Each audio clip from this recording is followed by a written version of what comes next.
Just use code ACHIEVER at monarch.com and get your first year of Monarch Core at half off, just $50.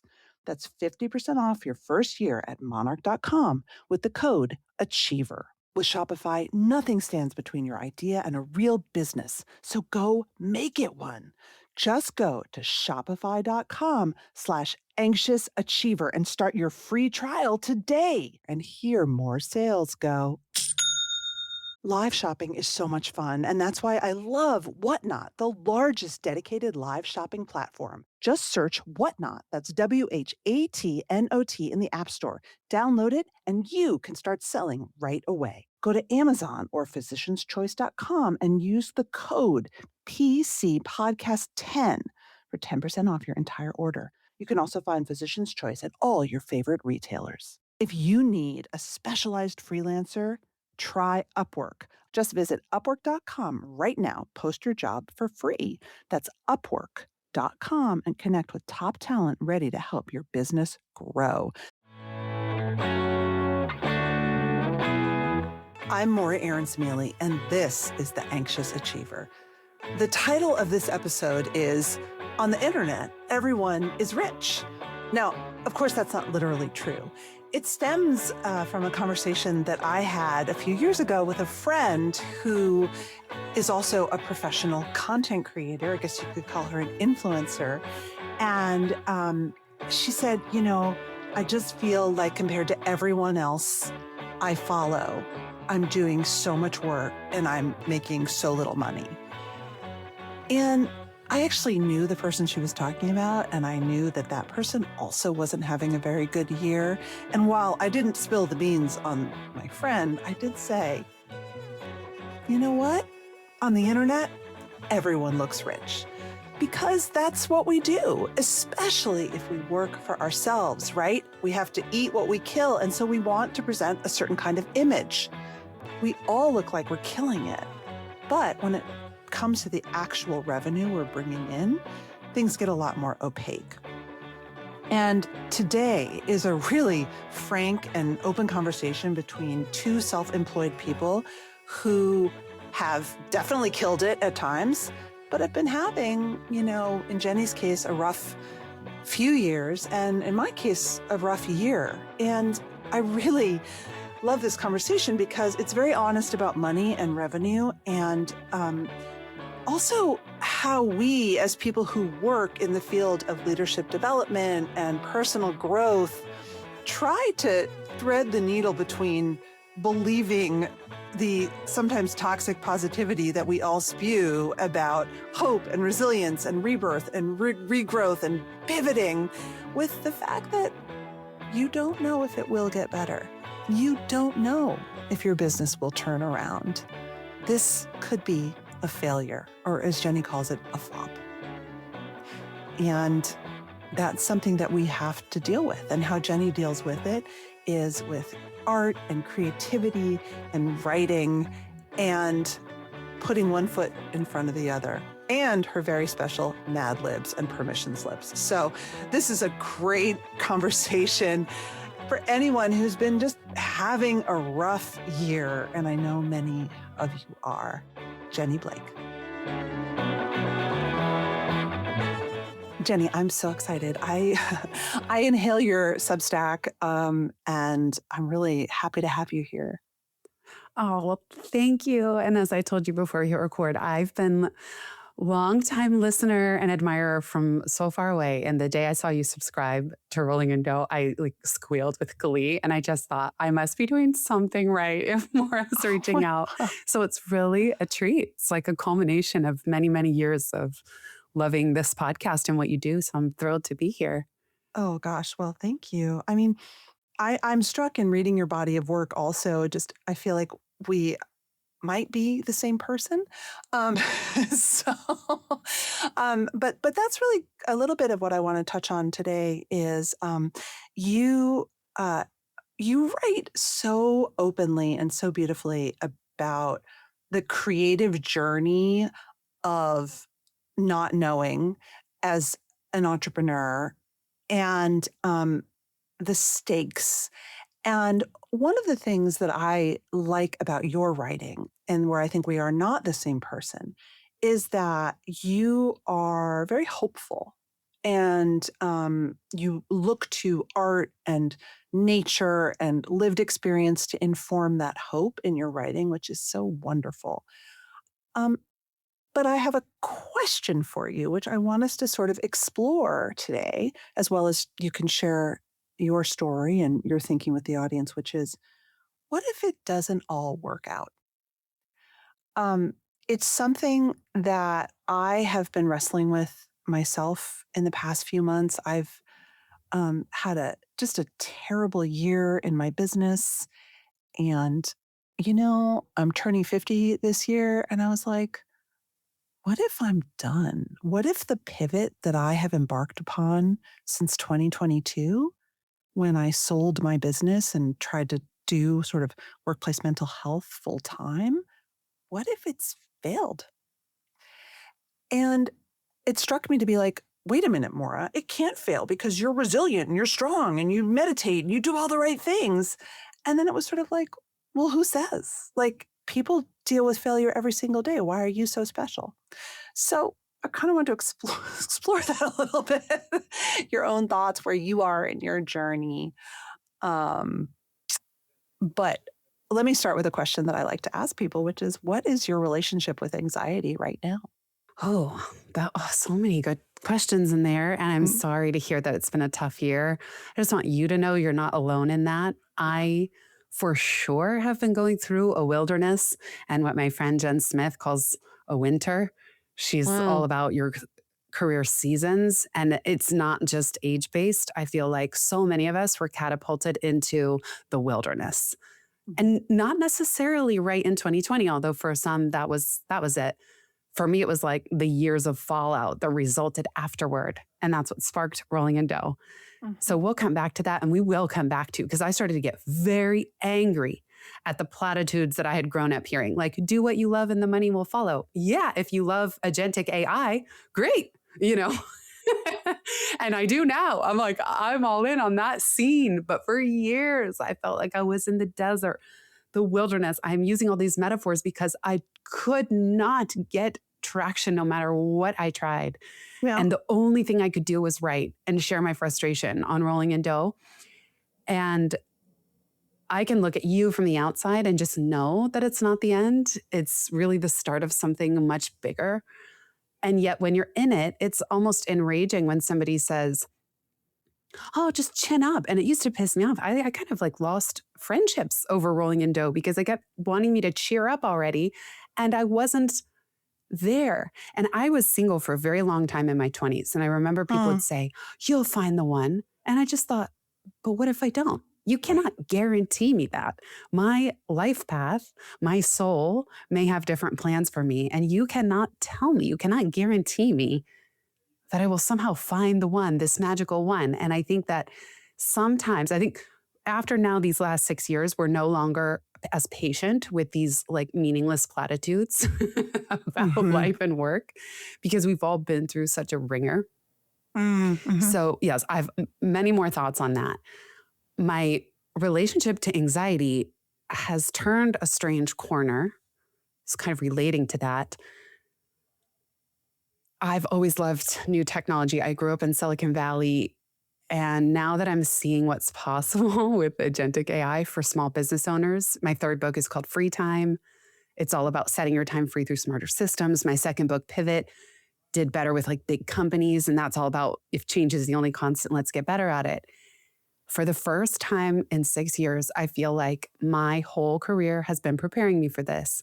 And I feel that my body went from a dial up internet these last 3 years to now there's a fiber optic cable running through it of energy and ideas and learning. And I'm engaged. And it's almost so good. This is what had been missing the last few years, that I'm afraid. So now my Wow. anxiety is the memory of how hard the last several years were, and just thinking, really, like, when is the other shoe going to drop? So I'm Mhm. trying to take it one day at a time, just from the other side of the coin of breathe. It's one day at a time. It's one day at a time when things are horrible and I feel hopeless and helpless. And it's one day at a time when they're exciting and thrilling, and I can barely sleep, and I dream of prompts and electric sheep. And so I'm trying to expand while being so afraid to just end up back curled in a ball, no energy, nothing to give, not shining, absolutely wondering the same thing that you opened to this with. Okay, well, let's start. Let's give listeners some orientation around what rolling in dough is. You went to UCLA. I know you were in a sorority. Yes. And take us through the trajectory a little bit and warts and all to today. Yeah. Well, I loved writing and I loved computers since I was little. I started a family newspaper when I was 10 and I sent it monthly all through high school. I was always into technology. I did go to UCLA. I left a year early to work at a startup company in Palo Alto as the first employee. It was a political polling company now acquired by YouGov America. After 2 years there, when I hit a plateau, I moved over to Google. I was doing AdWords product training and even not just teaching Google Analytics and HTML to Googlers, but I started a side hustle teaching small business owners HTML and CSS so that they could be empowered to update their websites even when they wouldn't have to hire someone expensive. And so what's weird is that little teeny side hustle is coming back right now in this moment. After 5.5 years at Google, there was too much bureaucracy for me, too many meetings and emails and approvals. And I just felt I had started a blog on the side, of course. And so I left in 2011, moved to New York City, where I had been trying to get since I was 9 when I first came here. And I would say that the first 10 years of self-employment, I thought I was pretty good at it. And only recently I look back and I think, and I also got really lucky. I was kind of riding the economy wave of 2011 up until 2020. When the pandemic hit. What did you do? What was your business? Oh, coaching, speaking, and licensing. So when Pivot came out in 2016, that really took off. And I did a lot more keynote speaking. I started licensing the IP to companies like Google and Chanel. And I even built out a coaching team because I couldn't handle all the one-on-one. So 2019, my business peaked. I actually felt I had momentum. And unbeknownst to me, it peaked because I also bought an apartment that year, got married the year prior, and brought home a puppy in December of 2019. So I was I was maybe mid-30s when all that was happening. So I got married when I was 33. And when the pandemic hit, in the first 2 weeks, I lost 80% of my slated income for the year. So that was very shocking. But I had a lot of energy. I thought, I wrote a book called Pivot. I can jump in. I can help people. I started podcasting every single day for 3 months on the Pivot podcast. And when I realized that all my corporate work, it was almost like, I call it when the financial tides recede. When the corporate financial tides receded and I wasn't running around serving corporate clients, what washed up on the shore was really my passion for small business owners. And I had a community for almost, 8 or 9 years, but it was always behind a paywall. It was always behind the scenes. I felt almost imposter syndrome. Like, who am I to talk about how to run a business? But toward the end of 2020, I was so exhausted. My husband's Lebanese. There's been so much tumult in Beirut and Lebanon that I just wanted to do something for me. And that's when the seeds of free time sparked. And I thought, you know what? The corporate clients, they've all canceled on me. Why am I chasing them? and I made a really big bet on the next iteration of my business. And still today, Pivot and free time are the two skis, if you will, the two topic skis of what I do. But my heart is really with the solopreneurs and the creatives, I have to say. And how has it been for you economically and business-wise since 2019? Can I just say, abysmal? I mean, I don't want to be ungrateful. I think if I was not married and the sole breadwinner and having an apartment mortgage and a dog, a German Shepherd, he's not small. He eats a lot. He has vet bills.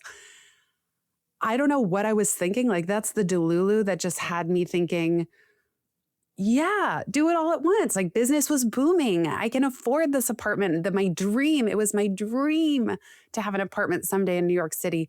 And I love my husband and I love my dog, but I wasn't prepared. It was almost like then to have all my income wash out at the same time. I mean, not all, but most of it. Suddenly I was absolutely drowning, and I was already drowning in just householding. I never thought I would get married. So I was already drowning in just cohabitating with someone and having a dog, and how my life had to change with a dog and a husband. And again, being the sole breadwinner, my husband's a fine artist. And I'm totally at peace around that because I love like building my business. But the last 6 years have been so difficult, and I have not been able to out earn all this responsibility. And as I was saying, the reason I started rolling in dough is because in the summer of 2023, I lost a 6-figure licensing client that had been with me 7 years. And with all the keynotes gone because events were gone, or for the most part, I mean, little ones here and there, that was really the last straw. Like I had tried to be resilient through 2020 and even 2021. But by the summer of 2023, when that last kind of big contract domino fell, and all of a sudden, not only was, I'll just say it, 150K income instantly gone, that organization also used to hire me for sub events, so another 50K. Then another proposal fell through that would have been 100K. And I just like saw it all go away. And that's not the kind of income that you can replace overnight with like $5 Substack subscriptions. I'm grateful for every single paid subscriber I ever had. You can't even replace it with one-on-one coaching. And that's where all I could think to do was write. And I knew, I felt very passionately that nobody was saying out loud how hard it really was. Because for small business owners, it's also a catch-22. We don't want to be a self-fulfilling prophecy. If I talk about how hard it is, I'll scare future business away, future clients. And I'm sure I did. But for me, for those 2.5 years, because Rolling in Dough is paused at the moment, we can get to that. I just felt, I don't give a shit anymore. Someone has to say this. Somebody has to say it out loud on an ongoing basis, and not when they say, I had $5 in my checking account and now I make 8 figures a year. Right. Now I'm a Mel quadrillionaire. Robbins. Yeah. It's like, I was so sick of that too.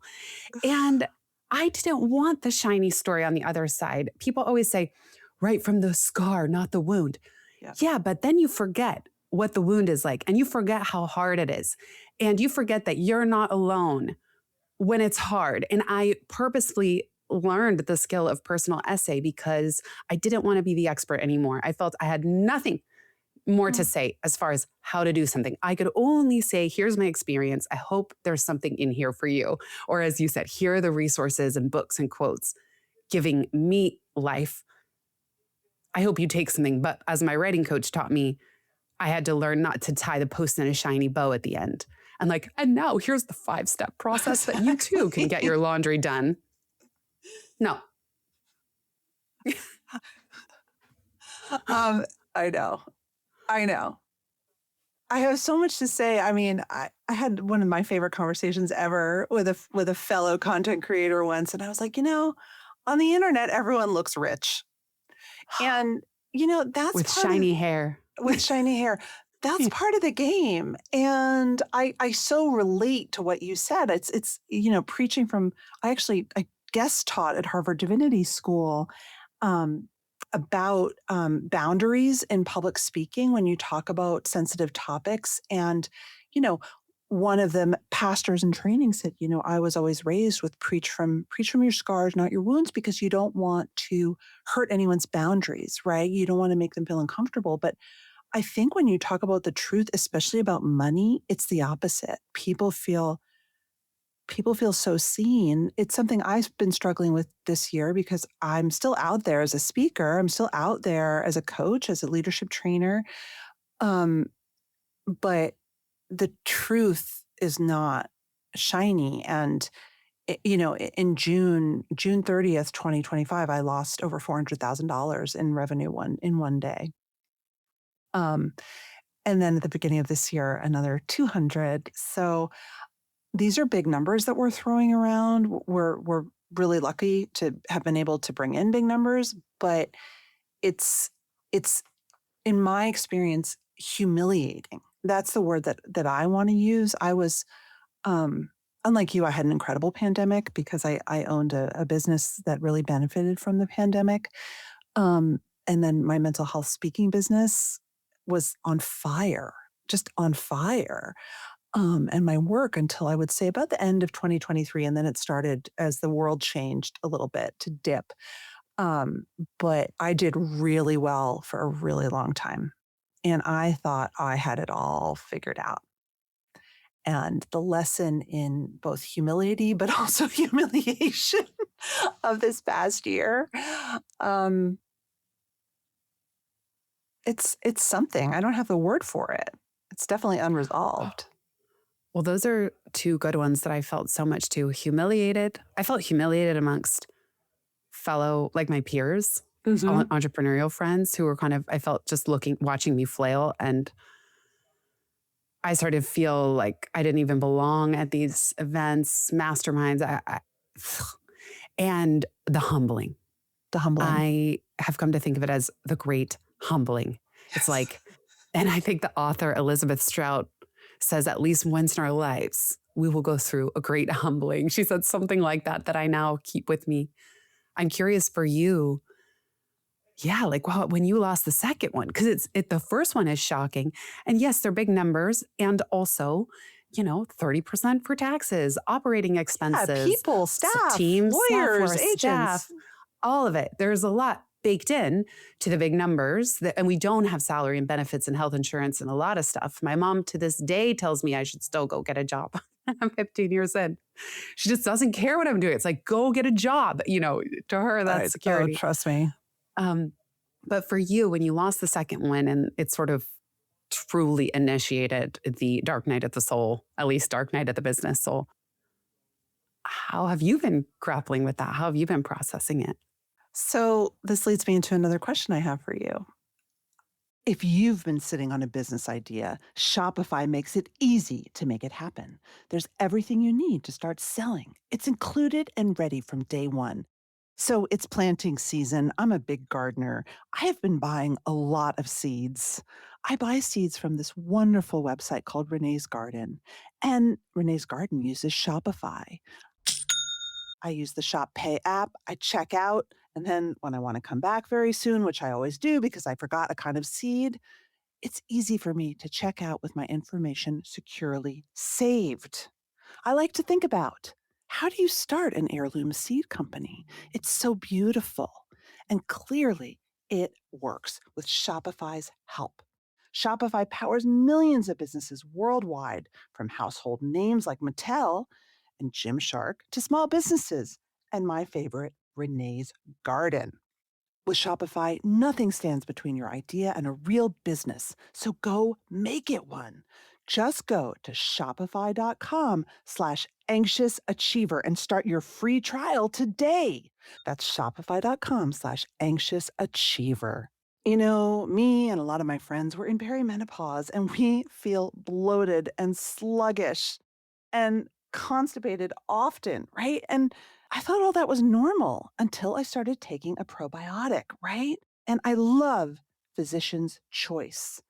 Better health really does start in the gut. And that's why I'm going to tell you about Physician's Choice 60 billion probiotic.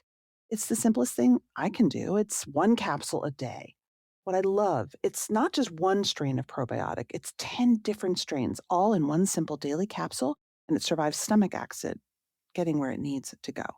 Listen, you don't have to be in perimenopause to want better digestive health. You'll feel better, you'll have more energy. And Physician's Choice is the #1 best-selling probiotic on Amazon for a reason. It has more than 140,000 reviews, so don't just take my word for it. It supports gut, immune, and digestive health to feel less bloated, less gassy, more regular, and lighter. It's developed with a team of doctors. It's the Physician's Choice.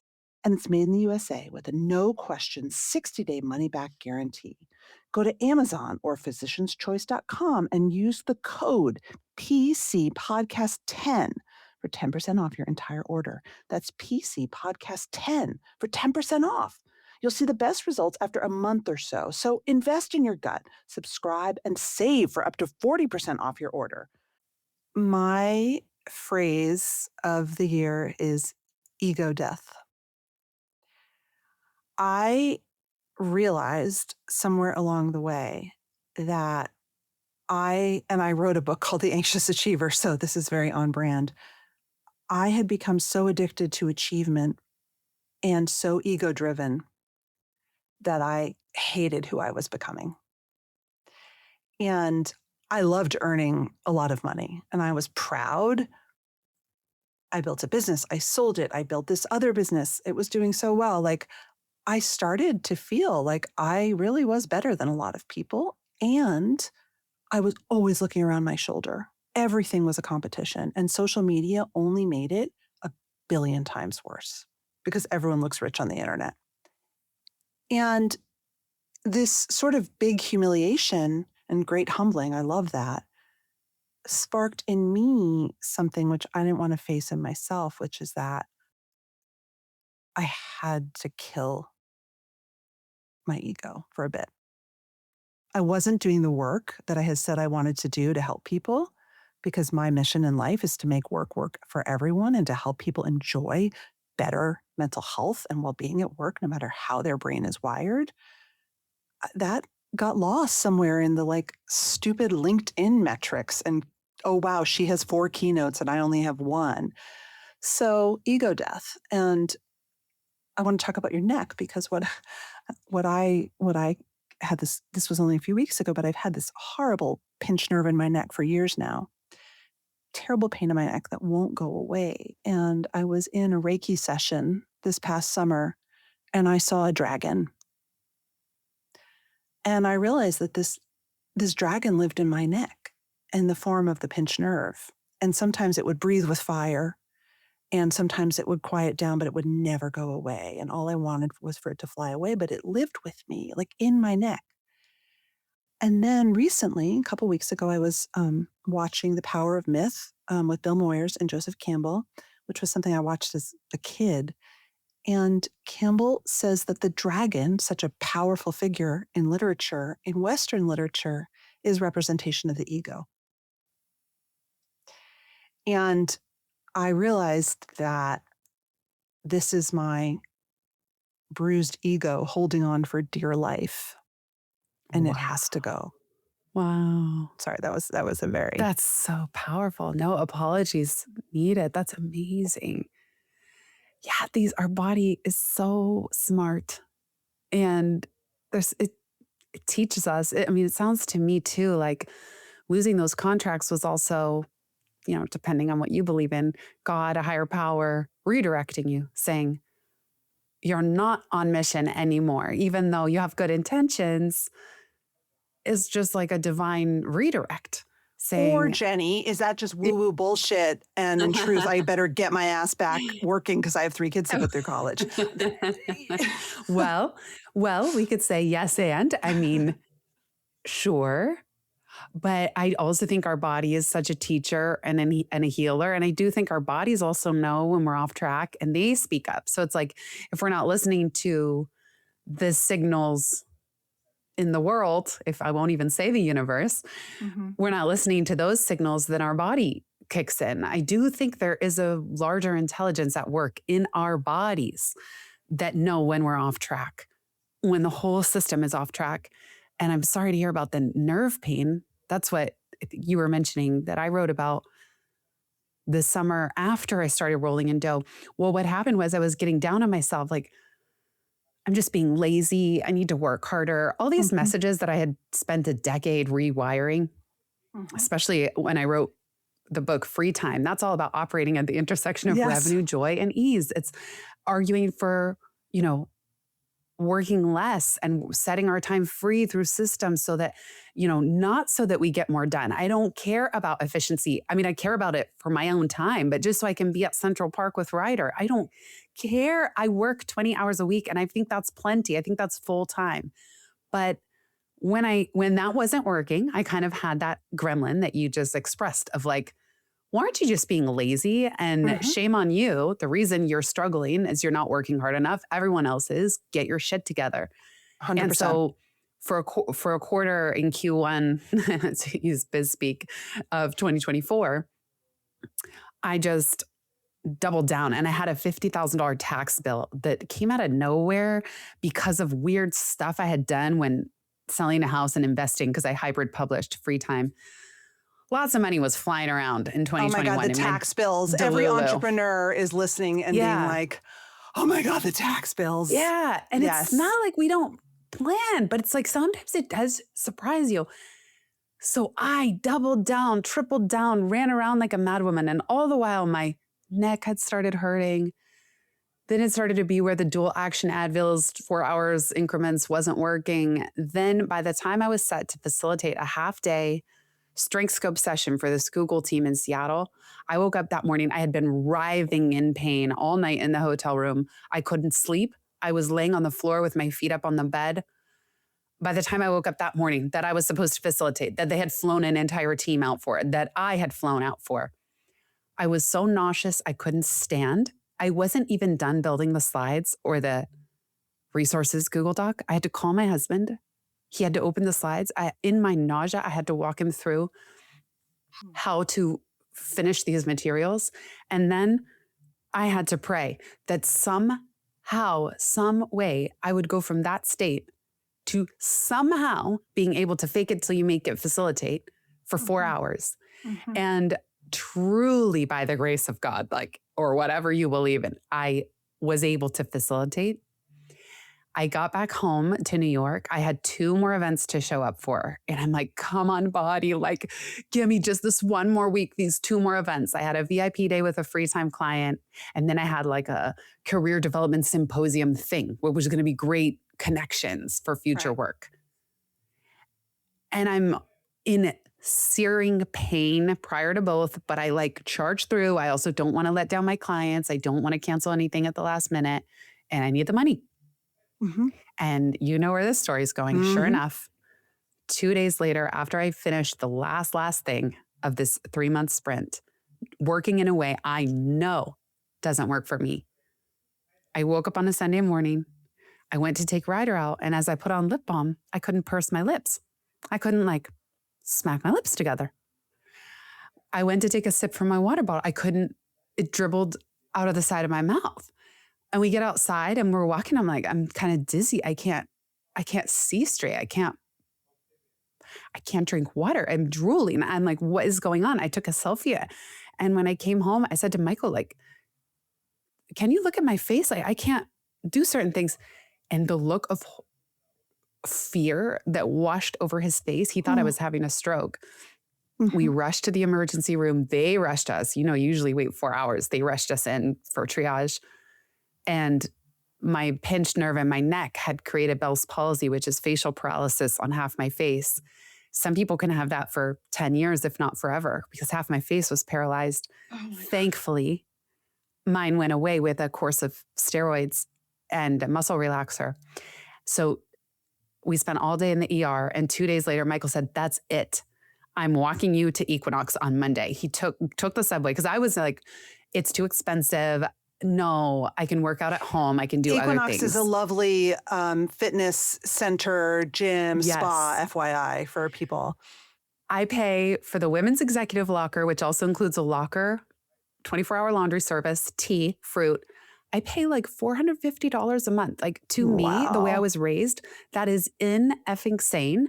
That's insane. My mom, if she knew, she'd have an absolute heart attack if she knew this was my gym membership. But I couldn't not do it. I had just spent $500 at the ER.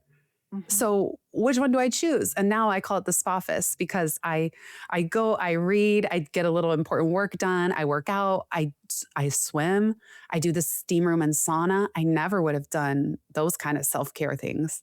Yeah. And then I come home and I really spend the whole day there. So I call it the Spoffice. And it's cheaper than a WeWork, I'll tell you that. Well, there you go. I know. I don't even, so on the one hand, it's expensive. And on the other hand, it helped heal me. So, I mean, that's a very long-winded story in response to your nerve and neck pain. But to me, it was my body. I've always known it keeps me on a short leash. And that was my body cracking the whip and say, don't try me. If you're going to work like that again, I already knew that doesn't work for me. And I overrode it anyway. And once again, I was proven that is wrong for me. even if to other people it looks lazy or entitled or any of those other things.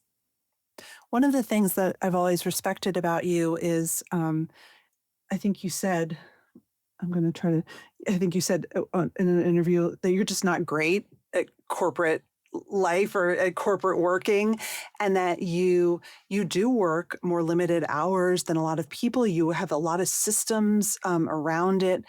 And I'm the same. Oh my God. I mean, the way that I work, and I've written books. I wrote a book called Hiding in the Bathroom about largely how to be an entrepreneur when you really just want to hide in the bathroom and not network. But, you know, there's that extra thing of when you're what I call an atypical achiever, you figure out the formula that works for you, even if it's not societally sanctioned. And you kind of keep it quiet because like people are judgmental. And as long as you're doing well, great. And then maybe you stop doing well. And then you think, is it because I only work 20 hours a week? Is it because I do all this stuff and I didn't? For me, it's if you had climbed the corporate ladder, if you had worked at Google, like a lot of my friends who are now like wealthy beyond belief and are like done, think what your life would have been. Totally. Everything you just said, even from hiding in the bathroom, which I do all the time. I know you wrote a Yeah. Substack about it. Oh my God. Yeah, I'm there all the time. And I wait till someone jingles the handle and then I'm like, oh, Yeah. okay, I'll be right out. Yeah. And I feel bad too. I feel bad saying, oh, my body shuts down, even though that's true for me. Because I And feel it's bad true for a because lot of maybe people in corporate who work 50 hours a Yeah. week. I know a lot of people in corporate who have chronic illnesses they can't 100%. explain. But I feel bad when people are like, you know, working 50 hours a week or maybe don't have as much choice or like I took loans from my family the last few years when I needed. I was very privileged to be able to do that. Not everybody has that safety net. Not everyone can take the risks that I did knowing I won't end up homeless. So sometimes I just feel bad to talk about this stuff because I know how many people, not to mention, not just here in the US, but like around the world have it so much harder, are going through immense tragedy, famine, war, horrendous situations. So I have a hard time talking about any of this sometimes because I just think, man, I'm in the lap of luxury. Like, be Yes. quiet. Yes. And I think But this this show, doesn't it always goes help. without saying, assumes a Yeah. level of privilege, but that's okay. Yeah. And I love what you said about it's so easy to question you. How did you put it? You said like these alternate strategies. You had a much better term for it. But Atypical it's, achievement. Yeah, atypical achievement. And yet said something else. It was like the non-typical strategies. But yeah, I think that's so much of the work is also reconnecting with like, well, this is what works for me and trying not to apologize for it. But it's really hard. I think this is part of the humbling and humiliating nature when you're down is that everybody's got advice and it's really easy to look from the outside and sort of point to what you might be doing wrong when it also may be a question of timing or patience or waiting for the next thing to emerge. And it's hard to refute even advice I know is wrong for me when I'm not doing well because exactly as you said too, it's like, oh, if only I'd stayed in corporate the last 15 years. Oh, my clothes wouldn't have holes in them and olive oil stains and, you know, I'd have a house cleaner. And there's like so many things I have sort of bougie things, but that I have sacrificed to stay on this creative path or to have freedom with my time and with how I spend my day. Yeah, it feels like a tough decision. Sometimes you're in the mood, for some jewelry, for a treat, but you don't want to spend a fortune. And I love to talk about jewelry. I love to look at jewelry. And that's why I love Whatnot. I was on Whatnot last night, just going through really fun, chic, don't break the bank jewelry sales. Whatnot is the largest dedicated live shopping platform, whether it's beauty, collectibles, electronics, luxury fashion, even cookies. And sellers are building real, thriving businesses. And anybody can sell on Whatnot, whether you have a big business, a small one, or a budding business. People selling on Whatnot sell 10 times more than on other major marketplaces. Because on Whatnot, you're not just listing products, you're building real connections with buyers. And so Whatnot buyers spend more than an hour a day in the app because we're not just browsing, we're engaged, buying, and coming back. Search Whatnot, that's WHATNOT, in the App Store. You can download it and you can start selling right away. That's Whatnot in the App Store. Download it and you can start selling, engaging with customers, and selling more. My oldest child is graduating from high school a year from now. And I really want to go on a family trip. I find family trips are just so precious. The kids will never forget it. And they're expensive. And so I am planning with Monarch. Monarch is the personal finance app that tracks everything: accounts, investments, saving goals, and spending. You can get your first year of Monarch Core for half off. That's just $50 with the promo code Achiever. Monarch's personal finance app monitors your money, but the thing that I love most about it is that it helps you plan ahead. Most apps only tell you what you've already spent, but Monarch helps set goals, map out big purchases, and you can see if you're on track before it's too late to adjust. You don't have to look back and be like, oh my God, I really, really overspent 2 months ago, right? There are AI insights that help you spot things you wouldn't even think to look for. And you can get a heads up on what's happening with your money with the AI weekly recap. It flags spending spikes, net worth shifts. Those are usually nice, maybe not in the stock market, and upcoming expenses. Just use code Achiever at monarch.com and get your first year of Monarch Core at half off, just $50. That's 50% off your first year at monarch.com with the code Achiever. Okay, so I want to get to your Mad Libs because I want to talk a little bit about, I do want to talk about AI at some point, but I want to talk about what gets you through the day. You, it seems to me, are so good at building in, and you wrote a whole book about this, but like building in strategies and inspiration that works for you to get through a hard day. Spoiler alert, I'm not good at it. I have depression. I spend many days just being like, I have to check out for 4 hours, especially when career is tough. It's like a double whammy. Like I'm very triggered. My depression is very triggered by career failure. And then when I have depression, I find it hard to get out of my own way. I'm working on it. I'm getting better. I exercise a lot. But you have some strategies, and I want to start a little bit with your less than ideal day Mad Lib, which was inspired by your ideal day Mad Lib, I think. Yes. Talk us through the idea. I'll link to it in the show notes, but talk us through how you get through a less than ideal day. Well, I can so relate to that feeling of just not barely able to get out of bed, like barely able to function. For several years, the last few years, I felt I was just literally just hanging on by my fingernails. And that was triggering for some people. I remember saying that to a class of Stanford GSB students, and they gave the professor feedback. They were like worried about me, and that was very concerning and activating that I said interesting. that. Yeah, that was really interesting. So I'm like, oh, should I not? Maybe I say too much, but I guess I just want to be real. And shouldn't students know that like it's not always up and to the right in life? My friend career? Kate Woodsome would say that's a trauma response. They can't, it's activating for them. And yeah.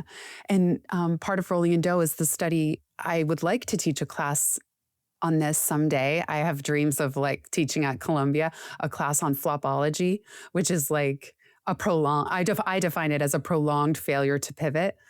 And I have already a syllabus and everything, but I love it.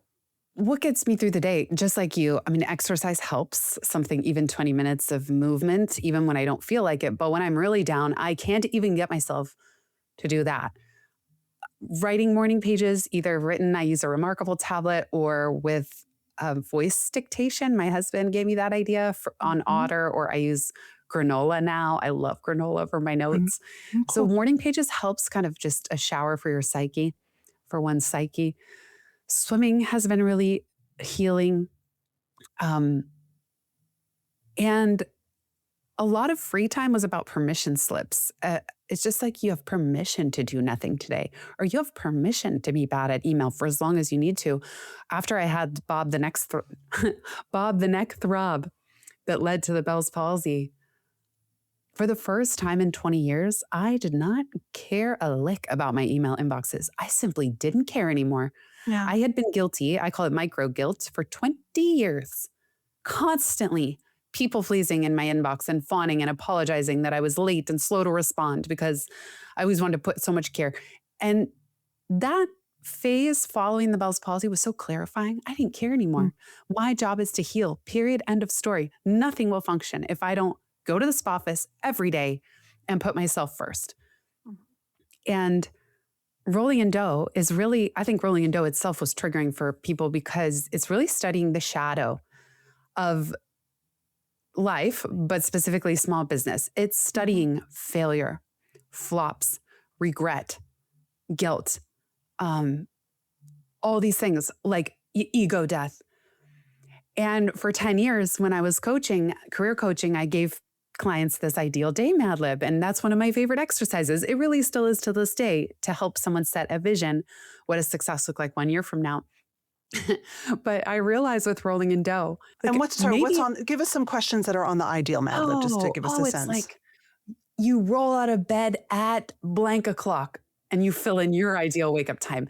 You stretch your arms and look out the window and see blank. Right. You put on your favorite blank item of clothing and head downstairs where blank is waiting for you. So I found this morning for me, it was dog diarrhea, but okay. Oh my gosh. Yes. That happened to me on New Year's Eve, 2020. And I thought, is this going to be a bad sign for the year? And surely it was. When I was even doing career programs at Google, I noticed that people had a really hard time identifying what they did want, what success looks like. And so the Mad Lib is a way to just ease you into what does a really great day feel like? And so the one I created on Rolling in Dough was like, what if we could just say out loud, what's not working? Just give people a template to put language to maybe a hard era, a flop era, if you will. Flop era. Yes. I'm going to... this is your Mad Lib of rolling in dough. Nearly 1 year ago, I hit a major dip when blank. I didn't know what else to do, so I started action step. I had a hunch this could help. Ideal outcome. So despite the obstacle, I began verb. My friend or family member reacted by saying, and then you go through your magical thinking. You go through trying to be grateful, even though things are really hard. Why aren't you enlightened? Why aren't you enlightened? What you admitted, you realized you had a lot of ambiguous grief around waves of insecurities. I love it. I love it so much. And thank you. It's so fun hearing you read it. I haven't even read these in 2 years. They're so good. You have to read it. I think one of the last questions is so good. It seems around the time that you're sort of like coming to a bit of realization, and you say, there was one thing I forgot to say to my career these last 4 years, blank. What does that mean? Oh, bless you. Thank you. Well, I think for me, I had not said thank you. Like I wrote a dough post, the one thing I forgot to say to my speaking career, and I show my TripIt travel stats absolutely tanking, just the way my revenue chart did. And I really forgot to say thank you. What a beautiful time that was. What a rewarding era of my life and my career. And I also felt like this may never come back. Like my glory days might be behind me. I even interviewed a mentor about, do you ever feel sad if you feel like, are you a one-hit wonder? Because his second book, The Coaching Habit, has sold over 1 million copies. And for me, Pivot has sold less, but like many more, maybe Pivot has sold 60,000 copies and Free Time has sold, 7,000, which is still remarkable by most book sales standards, but not nearly what my first 2 books had sold. And I was having a hard time thinking, is my biggest success behind me. And just like you started this podcast conversation, maybe the platitude of the pat on the head is, no, it's not. You're destined for much greater things. But I kept thinking, but what if it is? Like, there's a lot of one-hit wonders. They do their one thing and they spend the whole rest of their lives trying to surpass it. And I really started to feel like I was high school quarterbacking my success era. And like you said, maybe not as even grateful or recognizing how incredible that really was. So that, I guess that's what I wanted to say to my career, was just thank you for those experiences, because I keep focusing on having lost them and what if I never get them back? And I might never get them back. I still don't sit here and say, but my next book will surely sell 100,000 copies or 1 million. Like, nope, it might not. And now my framework for embarking on any next project is, am I willing for this to flop? Would I do this anyway if it's a flop? And then to me, that's a freedom.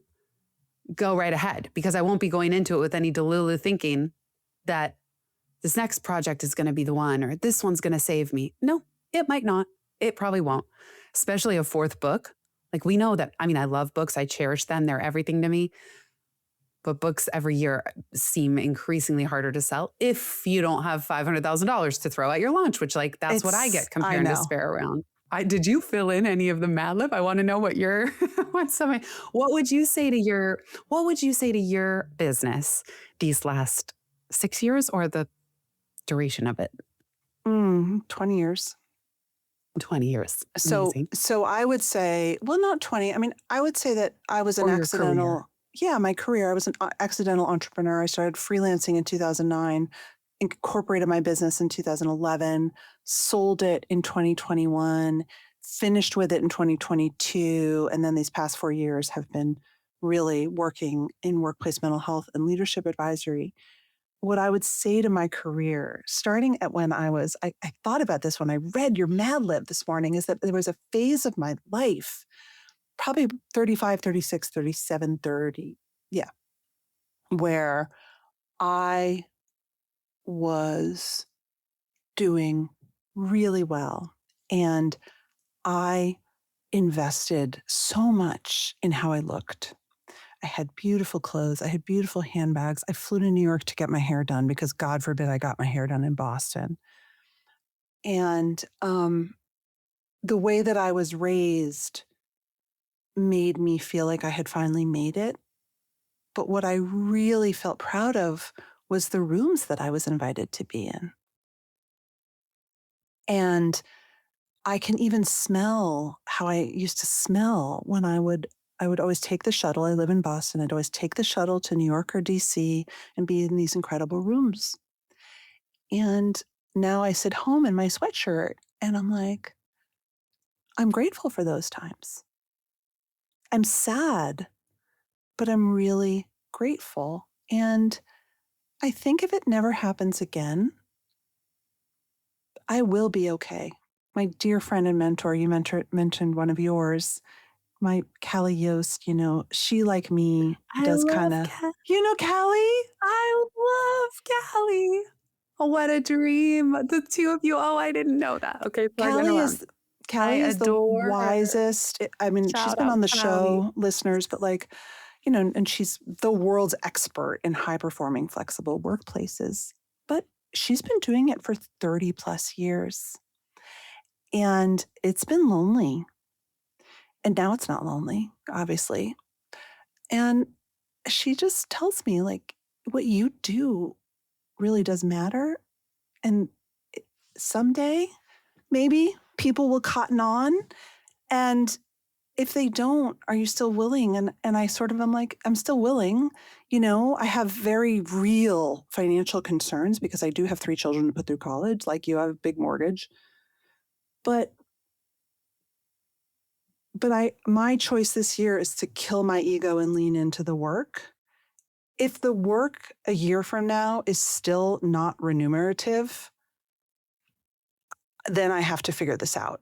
I don't know, but I'm not quite willing to give up yet. And I love my career. I'm proud of it.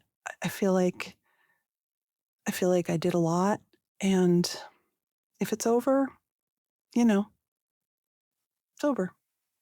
Wow, that's beautifully said. And thank you for sharing that.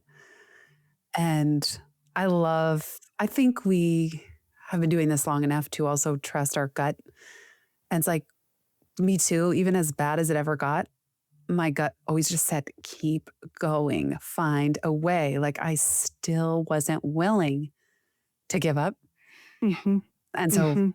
I just love hearing that in you, like that grit and perseverance, even though, of course, grit, again, there's the bad sides to that too. Yes, grit can Um, be glamorized, you know. right, Grit right. is a bit like it's a bit like resiliency, it's a bit like authenticity. It's words that we say but Yeah. we don't really mean. Um And it's so so annoying when you're like, mhm. what if I'm not, I don't know. Yeah, I don't love the word grit, even as I said it out loud. I knew. Like, wait a second. It's not that, but it's just a patient persistence and trying to find, like, I love how you're just n- noticing this ego death and it, this ego death, it does have to happen to even have a chance of the next phase of you and your life and your career to emerge. Mhm. And it's also saying, okay, and there's financial concerns. So I'm giving it a year. Right. And if Time nothing is has changed in a year, I'll reevaluate. But for now, I'm going to be patient. And I find that to be really helpful too. And that is why, like, I did pause rolling in dough because I was putting so much creative energy into writing these 2 essays every week. mhm. The money wasn't coming in, and I had just run out. I was out. I was out of every last drop of savings. I had sold. Oh, my last cord was like Google stock that I had held on to for 14 years after leaving. And I still regret that I sold it. I still regret that I had to let it go, but I felt like I was maybe still corded to that part of my identity, almost like an umbilical cord. I had to cut it, I had to move on. I had to have this hope, maybe delusional, as you've said, that, oh, there's more out there for me. I cannot just squeeze everything so tightly and be so afraid that nothing new will come in. Um, but ultimately, as of December, like I didn't have another dollar's worth of time to wait because I was going to rent out my apartment, try to find a tenant starting last July. We couldn't. So we had to Mm. take it back off the market over the holidays. So that meant I had 6 more months of this mortgage over my head. And that's when I decided, okay, kind of like you're saying, that what my time was up. Time's up. Now I need 6 more months of this of really high income. So I just announced I'm going back to business basics on rolling in dough. And I was really sad to do it. I felt actually like losing a cherished connection and community, but I couldn't. I couldn't put my energy into writing when I couldn't pay the bills in my house. So I had to do the responsible thing and refocus on my core business. And I'm just grateful to have any iota of energy to have been able to do that. And now, I do have momentum. It's not magical momentum. It's just the showing up and redirecting my energy. And maybe it was cathartic to have rolling in dough. I'm so glad it exists. I don't know if I'll post there again, but I'm so grateful that it helped me build the bridge through the void, really, It was a season. through the So abyss. through Yeah. the abyss. So I have two questions then. I want to hear about what you're doing, but I think what listeners might be asking is, my sister actually said this to me. She used to be a recruiter. She said, because I said, like, I'm out there, I'm hustling. Everything I've done for 20 years that always worked isn't working. And she said, it's not going to work right now. Let it go. Come back later. Don't spend the social capital. Don't don't waste it. No one's hiring. And I thought, oh, I think that's good advice. So talk to a listener who's sort of like at their wits' end because they are hustling and they are trying. Give them permission. You're so good at that. And then we'll go out on what you're doing now. Well, it reminds me of a Zen phrase, don't push the river. You have permission to lift the oars. I'm now mixing my favorite Zen phrases. Lift the oars. Like, stop pushing the river. There's a flow, there's energy channels and actual market demand channels, and it's effing chaos right now. So, I mean, one permission slip is you have permission to just stop beating yourself up. Maybe that's not permission, but an encouragement. Another Buddhist phrase I love, nothing is perfect, personal, or permanent. But I think most importantly, you are not alone. Everyone, if someone is not in chaos right now, they just don't know what's coming. Like my assistant was out of office for 2 weeks on vacation, and I automated 90% of what she does while she was gone. And now we're talking about how we both reshape our roles. And that's because agentic AI developments started releasing while she was on vacation. Like I wasn't doing it on purpose. I was just, oh, we can do this. We can do this. We could get this done. And I thought, oh my God, this is coming. And the people who aren't already at their wits' end and uprooted, like may experience it later, kind of like I went through it. Some people, the stay-at-home moms with young kids went through it in 2020 when they were losing their mind. Not stay-at-home, sorry. Working moms, and people work from the home. Let's be real. Like there's no such thing as stay-at-home. You're working in the home. Maybe some had a full-time job while raising small kids. They hit their wits' end in 2020. I hit mine in 2023 when all the tech companies that used to hire me started tightening the belt. You're hitting yours now. Some are going to hit it next. Like we are still going through this collective upheaval, and whoever's at their wits' end, you're not alone. And nobody knows what's next. Not even the people inventing all this tech. So we're all in it together, and that's it. We're not in it. We're all in it together, and you cannot force a solution out of thin air where it doesn't exist. So it does require some patience. It's like a radical acceptance. Yes. I think we entrepreneurs are used to it because that's the nature of our lives. I have good friends who worked at the State Department for almost their full tenure, who gave their lives to making this world more peaceful, and they got fired by a madman. So yes. I think instantly with no respect, and they can't pivot into another role. The roles were eliminated all at once. Right. And it's unfair horrible. And it's out of their control. And so I think you're right that there is this, and those of us who've walked through life so privileged and like, I went to a good college, I did all the right things, and now you're telling me I'm useless? How could we not burn and grieve all of that? Jenny Blake, I want to thank you so much. Thank you for your wisdom. Thank you so much for having me. It's been a real joy to be here. And huge thanks to everybody who's here listening. That's it for this week's show. If you like the show, follow us and tell your friends. And please leave us a review. It really helps the Anxious Achiever get found by people just waiting for our content. I'm your host, Maura Aarons-Mele. Lots more to come in the next episode.